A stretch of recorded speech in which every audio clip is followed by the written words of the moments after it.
vamos a ver lo que corresponde con los distintos tipos de datos. Como comentábamos, en el caso de una hoja de Excel, uno podía definir el formato de una celda. Al definir el formato de una celda, puede definir si va a contener un texto o un valor numérico y demás información.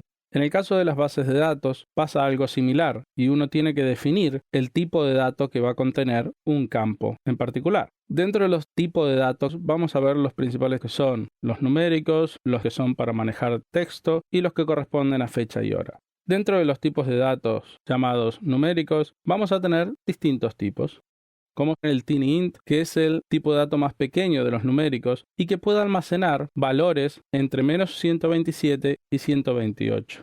Eso cuando se establece que va a tener signo. Puede diferenciar negativos de positivos.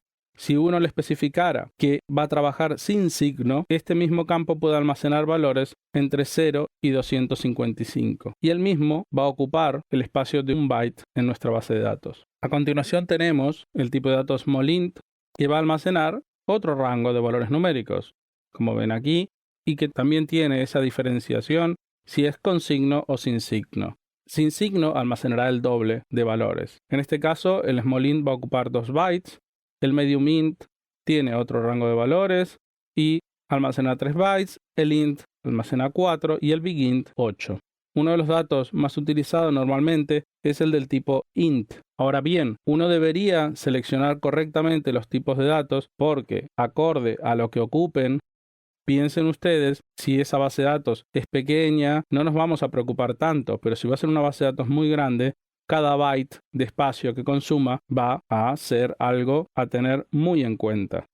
Por otro lado, la correcta definición de los tipos de datos va a permitirnos obtener una mejor performance de nuestra base de datos. Esto es lo que corresponde con datos del tipo numérico. También hay que tener en cuenta un error muy común a la hora de crear una base de datos, que es definir, por ahorrar, todo en TinyInt. Suele pasar que por ahí para un sistema, en un ejemplo supongamos un sistema de noticias, de novedades, donde nuestro cliente almacenará las distintas novedades de su empresa, definamos como clave principal un campo en formato TinyInt y pasado el tiempo nos llame el cliente y nos diga: no puedo cargar más datos en la base de datos, siempre que cargo me queda el último. Y resulta que habían definido TinyInt y el usuario, nuestro cliente, había llegado a 128 noticias en el caso de que lo hubieran definido con signo. O bien hubiera llegado a la 255 si ustedes los definieron sin signo. Este es un error muy común. Por lo tanto, está todo acotado a lo que sea nuestra base de datos, a la envergadura que va a tener esa base de datos. Lo normal, si son cosas chicas y para despreocuparse, se suele utilizar el tipo int. Como tipos de datos, también tenemos los que corresponden al tipo texto. En cuanto al tipo texto, tenemos un tipo de datos que se denomina char, que almacena de 0 a 255 caracteres y ocupa el largo total de lo que hayamos almacenado. En el caso del varchar, almacena de 0 a 65.535 y va a ocupar el largo de lo que haya almacenado más un byte.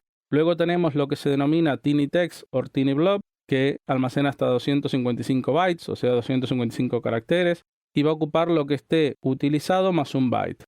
El text or blob hasta 65.535 caracteres. Normalmente 4 páginas de un periódico pueden ser unos 8.000 caracteres aproximadamente, o sea que un text es uno de los campos más utilizados a la hora de definir un campo que será para detalle, ya sea el detalle de una noticia, el detalle de un post de un blog, el detalle de un producto, etc. Este campo nos va a ocupar el largo que tenga ocupado más 2 bytes. Luego tenemos el medium text o medium blob, que puede llegar a 16 megas y ocupa el largo más 3 bytes, y el long text y long blob, que llegan hasta 4 gigas y ocupan el largo más 4 bytes. Cuando digo ocupa el largo más tantos bytes, no quiere decir que va a ocupar 4 gigas. Quiere decir que si yo escribí la palabra hola dentro de un campo del tipo long text o long blob, me va a ocupar 8 bytes, 4 del largo de la palabra más 4 bytes extras por el tipo de campo. Tenemos dos tipos de datos también de texto, que son los enum y los set. En los enum se suele utilizar cuando uno tiene una lista de valores que sí o sí debes elegir uno de esos valores de la lista. Por ejemplo, el caso de un idioma, ustedes podrían poner ahí los prefijos es, en, k, po, fr, etc. y que sí o sí uno debe elegir uno de la lista. Y también tenemos los tipos set, que permite que elija uno de los valores de la lista o bien no elegir ninguno. Ahora bien, con los campos char y varchar merecen que le demos una parte más de explicación, pero antes de pasar a ello, ustedes habrán visto que tenemos tiny text or tiny blob, text or blob, medium text or medium blob, long text o long blob. Los campos que terminan en blob son los campos que son sensibles a mayúsculas y minúsculas. Hay que tenerlo en cuenta. Esto quiere decir que si yo tuviera un campo de detalle de una novedad y uno realizara una búsqueda y en ese campo de detalle tengo la palabra África escrita en minúsculas y yo busqué África todo en mayúsculas, en un text me lo va a encontrar. Pero en un campo que termine en blob no lo va a encontrar porque no va a coincidir. Otro de los temas es que en los campos que son del tipo blob uno puede almacenar datos binarios. Ahora continuamos con lo que corresponde a estos tipos de datos que son de los más utilizados, los char y los varchar. En la diapositiva tenemos una tabla que nos va a ayudar a comprender el funcionamiento de estos. Cuando uno define un tipo de campo como char4, por ejemplo, si lo dejara vacío, él va a ocupar 4 bytes.